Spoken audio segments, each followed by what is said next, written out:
क्या आपने कभी सोचा है जब कुछ भी नहीं था तब क्या था, कि ये सब कैसे शुरू हुआ? कल्पना करिए एक ऐसे समय की जब न तो सूरज था, न चांद, न तारे, न कोई ग्रह, न अंतरिक्ष, न समय, सिर्फ एक गहरी अनंत शून्यता।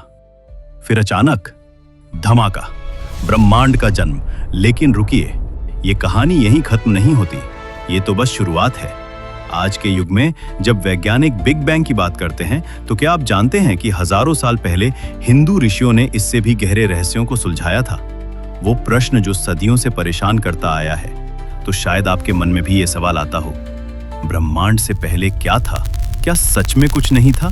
इस अनंत विस्तार का जन्म कैसे हुआ? क्या कोई शक्ति इसके पीछे थी? समय कब शुरू हुआ? क्या इससे पहले भी कुछ था? क्या ये सब का कोई मतलब है, या फिर ये महज एक संयोग है? ये सवाल सिर्फ आज के नहीं हैं। ये वही प्रश्न हैं जिन्होंने हजारों साल पहले हमारे पूर्वजों को भी बेचैन किया था। इस वीडियो में हम साथ मिलकर एक अद्भुत यात्रा करेंगे। हम उन गुप्त ग्रंथों के पन्ने पलटेंगे जिनमें ब्रह्मांड के जन्म की कहानी छुपी है। हम उन ऋषियों के दर्शन को समझेंगे जिन्होंने बिना किसी टेलीस्कोप के ब्रह्मांड के रहस्यों को जान लिया था। हमारे इस सफर में आपको मिलेगा हिंदू धर्म के अनुसार सृष्टि की पूरी कहानी, कैसे एक छोटे से बिंदु से पूरा ब्रह्मांड फैला, कैसे ब्रह्मा, विष्णु और शिव की त्रिमूर्ति ने इस सृष्टि को आकार दिया, क्यों हिंदू धर्म में ब्रह्मांड की आयु करोड़ों साल बताई गई है। सबसे रोमांचक बात यह है, यह सिर्फ धार्मिक कहानी नहीं है, यह एक वैज्ञानिक सोच है जो आज भी प्रासंगिक है। इन सभी प्रश्नों के उत्तर खोजने के लिए आइए अब हम उस परम रहस्य की गहराई में उतरें जहां सब कुछ शुरू हुआ था।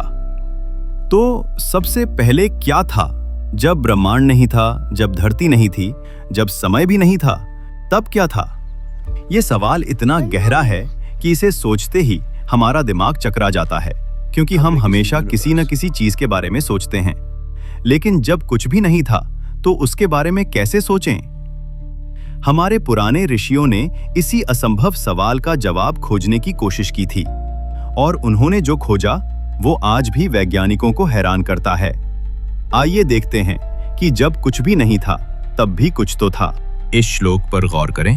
ना सदासीनो सदा सीतदानी नासीद्रजो नो व्योमा परोयत। ये मंत्र केवल शब्द नहीं है, ये मानव चेतना की सबसे गहरी खोज का प्रतिबिंब है। जब ऋषि इन शब्दों का उच्चारण करता है तो वो हमें उस रहस्यमय अवस्था में ले जाता है जहां हमारी सारी अवधारणाएं धराशायी हो जाती हैं। तब न तो अस्तित्व था न अनस्तित्व था। ये वाक्य सुनने में सरल लगता है, लेकिन इसकी गहराई अथाह है। अस्तित्व का मतलब है जो है, अनस्तित्व का मतलब है जो नहीं है। लेकिन जब दोनों ही नहीं थे तो फिर क्या था?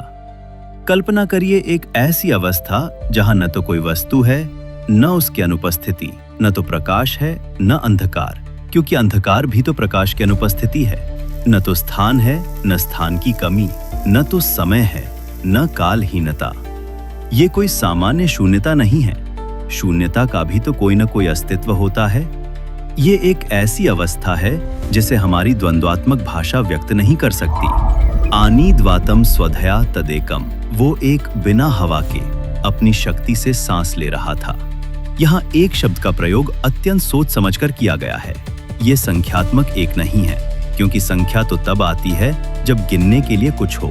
ये वो एकत्व है जो सभी द्वैत से परे है। श्वास बिना हवा के, ये कैसे संभव है?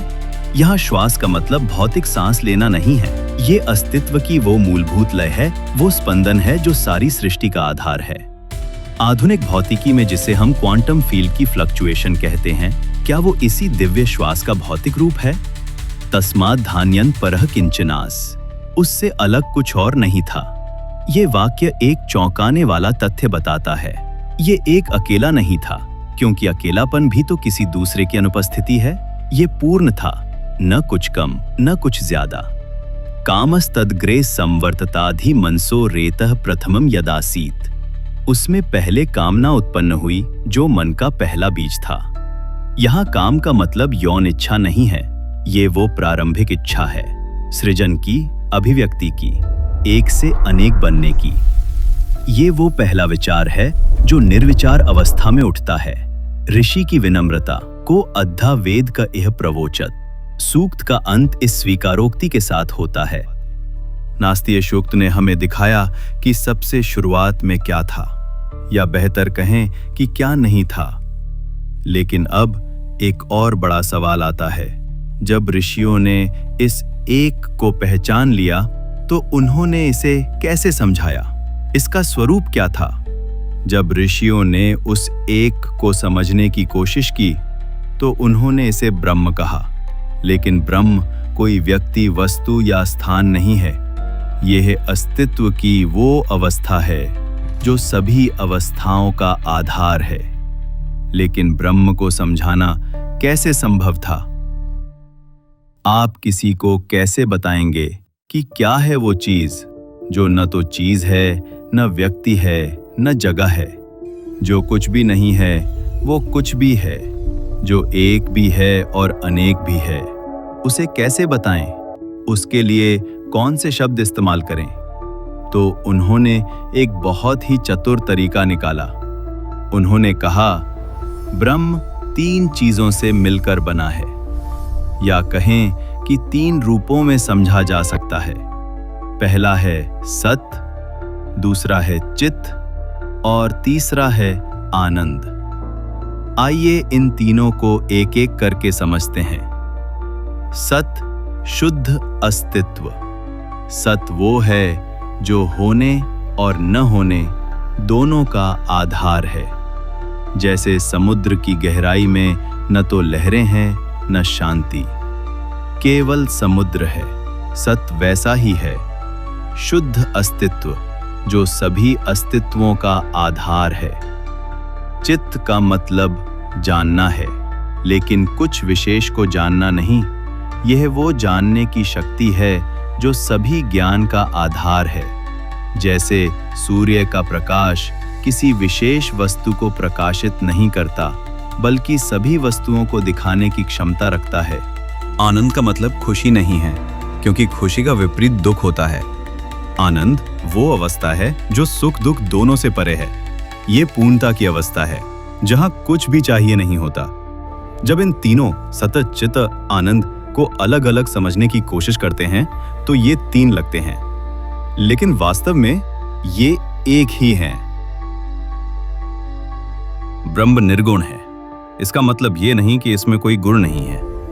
इसका मतलब ये है कि ये किसी विशेष गुण तक सीमित नहीं है। ये सभी गुणों का स्रोत है, लेकिन कोई भी गुण इसे पूरी तरह व्यक्त नहीं कर सकता। कल्पना करिए एक अनंत समुद्र जिसमें अभी तक कोई लहर नहीं उठी है। सारी संभावनाएं मौजूद हैं, तूफानी लहरें, शांत लहरें, ऊंची लहरें, छोटी लहरें, लेकिन अभी कुछ भी प्रकट नहीं हुआ है। यही ब्रह्म की अवस्था है। जब लहरें उठती हैं तो वे समुद्र से अलग नहीं होती, वे समुद्र के ही विभिन्न रूप हैं। वैसे ही जब सृष्टि प्रकट होती है तो वो ब्रह्म से अलग नहीं होती।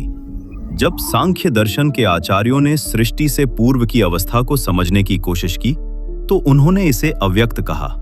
ये वह अवस्था है जहां सभी गुण मौजूद हैं, लेकिन कोई भी प्रकट नहीं हुआ है।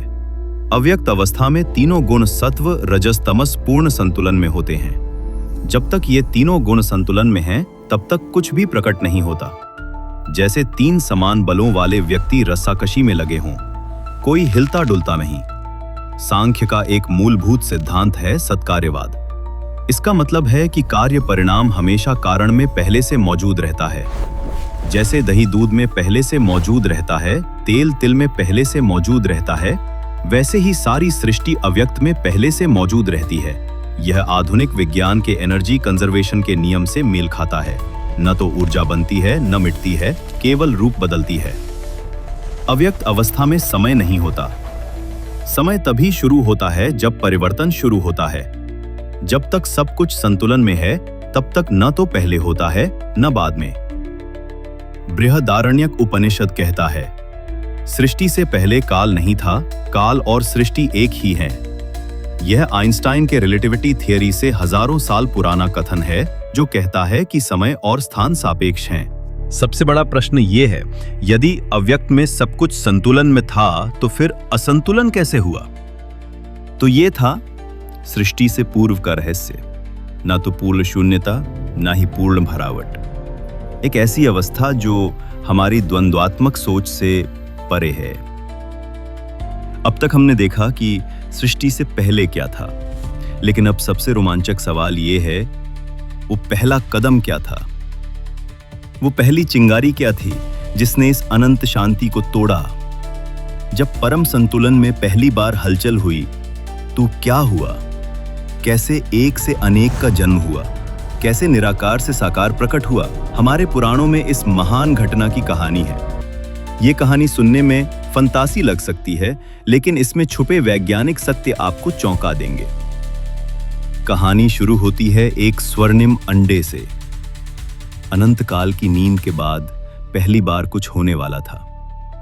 उस महान सन्नाटे में एक चमकदार अंडा प्रकट हुआ, हिरण्यगर्भ। ये कोई सामान्य अंडा नहीं था, ये था पूरे ब्रह्मांड का गर्भ। हिरण्यगर्भः संवर्ततग्रे भूतस्य जातः पतिरेक आसीत्। आदि में हिरण्यगर्भ प्रकट हुआ, वो समस्त भूतों का एकमात्र स्वामी था। कल्पना करिए, अनंत काल के बाद उस महान अव्यक्त समुद्र में पहली बार कोई हलचल होती है। न जाने कहां से एक चमकदार अंडा प्रकट होता है। यह कोई सामान्य अंडा नहीं है, ये समस्त सृष्टि की संभावनाओं से भरा हुआ ब्रह्मांडीय गर्भ है। इसकी सुनहली चमक उस निराकार अंधकार में एकमात्र प्रकाश है। प्राचीन जल में तैरता स्वर्णिम अंडा, ये अंडा उस प्रारंभिक सागर में तैरता है जिसमें न तो लहरें हैं न शांति। ये जल भी साधारण जल नहीं, ये संभावनाओं का सागर है, जहां सब कुछ संभव है लेकिन कुछ भी प्रकट नहीं हुआ है। हिरण्यगर्भ शब्द का अर्थ है स्वर्णिम गर्भ। यहां स्वर्ण का मतलब केवल धातु नहीं है। स्वर्ण वो है जो कभी मैला नहीं होता, जो हमेशा शुद्ध रहता है। ये गर्भ उस दिव्य चेतना का प्रतीक है जो सारी सृष्टि को जन्म देने वाली है। ये हिरण्यगर्भ केवल एक रूपक नहीं है, ये वैज्ञानिक अवधारणा है। आधुनिक खगोल विज्ञान में जिसे हम कॉस्मिक सिंगुलैरिटी कहते हैं, वो इसी स्वर्णिम अंडे का आधुनिक रूप है। अंडे का विकास ब्रह्मांडीय भ्रूण, जैसे किसी साधारण अंडे में चूजा पलता है, वैसे ही इस दिव्य अंडे में पूरा ब्रह्मांड पल रहा है। लेकिन यहां समय का कोई हिसाब नहीं। ये प्रक्रिया एक पल में हो सकती है या अनंत काल ले सकती है। अंडे के भीतर वो सब कुछ है जो आगे चलकर ब्रह्मांड बनेगा। सभी ग्रह, तारे, आकाशगंगाएं, सभी जीव जंतु, पेड़ पौधे, सभी देवता, असुर, मनुष्य, सभी नियम, सिद्धांत, व्यवस्थाएं। लेकिन ये अंडा किस पानी में तैर रहा था? ये कोई सामान्य H2O नहीं था। संस्कृत में इसे आपह कहा गया है, वो प्रारंभिक तत्व जो सभी तरलता, सभी प्रवाह, सभी संभावनाओं का प्रतीक है। आधुनिक भौतिकी कहती है कि स्थान काल, स्पेस टाइम तरल की तरह व्यवहार करता है। क्या हमारे ऋषि इसी को आपह कह रहे थे? जब समय आता है तो ये अंडा फूटता है, इससे प्रजापति का जन्म होता है, वो जो सभी प्रजाओं का पिता है। बाद के ग्रंथों में इसे ब्रह्मा कहा गया है। लेकिन ये जन्म कोई साधारण जन्म नहीं है। ये वो क्षण है जब चेतना पहली बार अपने को रूप में देखती है, जब निराकार पहली बार साकार बनता है। प्रजापति जब अंडे से निकलते हैं तो वे अकेले हैं, चारों ओर केवल जल है। वे सोचते हैं मैं अकेला हूं इसलिए मैं और भी बनाऊंगा, लेकिन यहां एक गहरा दर्शन छुपा है। प्रजापति केवल एक व्यक्तित्व नहीं है, ये सृजनशील चेतना का प्रतीक है। वो चेतना जो अपने आप को अनगिनत रूपों में व्यक्त करती है। हिरण्यगर्भ का दर्शन ये बताता है कि सृष्टि एक साथ नहीं होती। पहले संभावना होती है, फिर वास्तविकता। आधुनिक विज्ञान भी यही कहता है।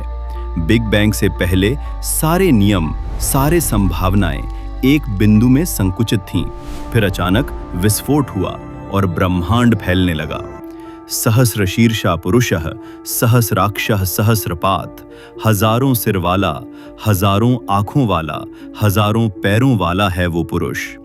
यदि हिरण्यगर्भ सृष्टि की संभावना का प्रतीक है, तो पुरुष सूक्त सृष्टि की वास्तविकता का प्रतीक है। यहाँ एक ऐसी कहानी है जो दिल दहला देती है और साथ ही आत्मा को ऊंचा उठा देती है। ब्रह्मांडीय पुरुष, विराट स्वरूप। कल्पना करिए एक ऐसे व्यक्ति की जो इतना विशाल है कि पूरा ब्रह्मांड उसका शरीर है। उसके हजारों सिर हैं, हर तारा हर ग्रह उसका एक सिर है। उसकी हजारों आंखें हैं, हर जीव की आंख उसकी आंख है। उसके हजारों पैर हैं, हर पहाड़ हर पेड़ उसका एक पैर है। ये केवल कल्पना नहीं है, ये वो दृष्टि है जो योगियों को समाधि में होती है, जब वे देखते हैं कि सारा ब्रह्मांड एक ही चेतना का विस्तार है। स भूमिम विश्वतो वित्वा अत्यतिष्ठत दशांगुलम।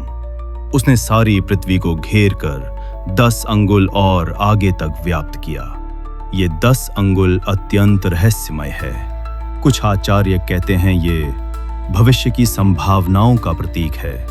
पुरुष केवल वर्तमान में नहीं है, वह भूत, वर्तमान और भविष्य तीनों काल में व्याप्त है। पुरुष सूक्त बताता है कि उस महान पुरुष के हर अंग से सृष्टि का कोई न कोई हिस्सा बना। चंद्रमा मनसो जातश् चक्षो सूर्यो अजायत। उसके मन से चंद्रमा, आंखों से सूर्य पैदा हुआ। ये केवल शारीरिक विभाजन नहीं है, ये चेतना के विभिन्न स्तरों का प्रतीक है। मन से चंद्रमा, मन की शीतलता, कल्पना और भावनाओं का प्रतीक। आंखों से सूर्य, दृष्टि, ज्ञान और प्रकाश का प्रतीक। पुरुष सूक्त की सबसे बड़ी शिक्षा ये है कि सारी विविधता के पीछे एक ही एकता है। जैसे एक शरीर के अलग अलग अंग अलग अलग काम करते हैं, लेकिन सभी एक ही जीवन शक्ति से संचालित होते हैं। आधुनिक परिस्थितिकी भी यही कहती है, सारा ब्रह्मांड एक इंटरकनेक्टेड सिस्टम है। एक तितली के पंख फड़फड़ाने से दूसरी तरफ तूफान आ सकता है। जब हिरण्यगर्भ और पुरुष सूक्त की गहराई को समझना कठिन लगा, तो हमारे ऋषियों ने सृष्टि के रहस्य को 3 देवताओं के रूप में प्रस्तुत किया। ये है त्रिमूर्ति। ब्रह्म सर्व जगत सृष्टा, सर्व विद्या मयो गुरु। जब कल्प का आरंभ होता है तो विष्णु की नाभि से एक कमल निकलता है। उस कमल में से ब्रह्मा प्रकट होते हैं। ब्रह्मा कोई व्यक्ति नहीं, बल्कि सृजनशीलता का प्रतीक है। ब्रह्मा के 4 मुख हैं, पूर्व, पश्चिम, उत्तर, दक्षिण की ओर देखने वाले। यह केवल भौगोलिक दिशाएं नहीं हैं, ये 4 प्रकार की चेतनाएं हैं। ब्रह्मा के हाथ में कमंडल है, सृष्टि के बीज। माला है, समय की गिनती। पुस्तक है, ज्ञान का खजाना। कमल है, शुद्धता का प्रतीक। ब्रह्मा लगातार वेदों का जाप करते रहते हैं। यह कोई मैकेनिकल रेपिटेशन नहीं है, यह उस ध्वनि का प्रतीक है जिससे सारी सृष्टि बनी है, वह आदि ध्वनि ओम। आधुनिक भौतिकी भी कहती है कि सारा ब्रह्मांड कंपन है। विष्णु नारायणो देवो दिव्यमूर्तिर जगतपते। विष्णु संरक्षण के देवता है। जब ब्रह्मा सृष्टि बना देते हैं तो उसे चलाने की जिम्मेदारी विष्णु की होती है। विष्णु शेषनाग पर सोते हैं। शेषनाग केवल एक सांप नहीं है, यह काल का प्रतीक है। शेष का मतलब है जो बचा रहता है। समय के प्रवाह में जो अपरिवर्तनीय रहता है वही विष्णु है। जब ब्रह्मांड का डिसोल्यूशन होता है तो सारी सृष्टि विष्णु के भीतर समा जाती है। वे योग निद्रा में चले जाते हैं। ये कोई ऑर्डिनरी स्लीप नहीं है, ये कॉन्शियस विड्रॉल है। शिवो भोक्ता भुवनस्य राजा। शिव को अक्सर विनाशक कहा जाता है, लेकिन यह गलत ट्रांसलेशन है। शिव ट्रांसफॉर्मर है। नटराज कॉस्मिक नर्तक। शिव का सबसे खूबसूरत रूप नटराज का है। कल्पना कीजिए, एक नर्तक जो अपने नृत्य से पूरे ब्रह्मांड को चलाता है।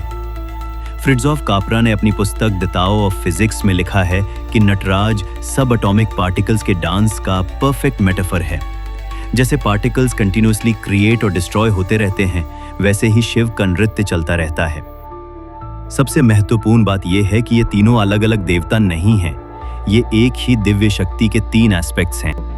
तो ये थी सृष्टि की विभिन्न कहानियां। हिरण्यगर्भ, पुरुष सूक्त, त्रिमूर्ति।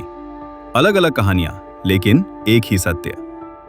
अब तक हमने देखा कि सृष्टि कैसे हुई, लेकिन अब एक और भी चौंकाने वाला सवाल आता है, ये सब कब हुआ? कितने समय से चल रहा है ये खेल? जब आज का वैज्ञानिक कहता है कि ब्रह्मांड 13.8 अरब साल पुराना है, तो वो सिर्फ आधी सच्चाई बता रहा है, क्योंकि हमारे ऋषियों के अनुसार ये तो बस एक छोटा सा हिस्सा है। हमारे पुराने ऋषि इतने सटीक कैसे थे? बिग बैंग थ्योरी आई 1960 में, लेकिन हिरण्यगर्भ की कहानी हजारों साल पुरानी है। क्वांटम फिजिक्स आई 20वीं सदी में। लेकिन पुरुष सूक्त में पहले से ही लिखा था कि सब कुछ जुड़ा हुआ है। अगर आपको लगता है कि 13.8 अरब साल एक बड़ी संख्या है, तो आप हिंदू ग्रंथों में दी गई संख्याओं को देखकर चक्कर खा जाएंगे। कल्पना करिए, आप एक सिनेमा हॉल में बैठे हैं। अचानक बिजली चली गई। जब 5 मिनट बाद बिजली आई तो आप फिल्म का एक छोटा सा हिस्सा देखते हैं। उसी आधार पर आप पूरी फिल्म के बारे में अनुमान लगाते हैं। यही हो रहा है आज। वैज्ञानिक वो व्यक्ति हैं जो केवल 5 मिनट की फिल्म देखकर पूरी कहानी बताने की कोशिश कर रहे हैं। वैदिक ज्ञान वो व्यक्ति है जो पूरी फिल्म सीरीज देख चुका है। सच्चाई ये है कि ये फिल्म अनंत काल से चल रही है और अनंत काल तक चलेगी। जब वैज्ञानिक कहते हैं कि ब्रह्मांड 13.8 अरब साल पुराना है, तो वे केवल वर्तमान कल्प के एक हिस्से को देख रहे हैं। ये ऐसा है जैसे आप एक विशाल समुद्र में एक बूंद देखकर पूरे समुद्र को समझने का दावा कर रहे हो। समय की सबसे छोटी पूर्ण इकाई है महायुग। एक महायुग में 43,20,000 साल होते हैं। ये एक पूरा चक्र है जो सृष्टि से विनाश तक चलता है। जैसे एक दिन में सुबह, दोपहर, शाम और रात होती है, वैसे ही महायुग में भी 4 चरण होते हैं। एक कल्प में 1000 महायुग होते हैं, यानी एक कल्प 4.32 अरब साल के बराबर है। ये है ब्रह्मा का एक दिन। जब ब्रह्मा सुबह जागते हैं तो सृष्टि शुरू होती है। पूरे दिन में 1000 महायुग चलते हैं। जब रात होती है तो प्रलय होती है और सब कुछ नष्ट हो जाता है। वैज्ञानिक जिसे बिग बैंग कहते हैं, वो दरअसल वर्तमान कल्प की शुरुआत है।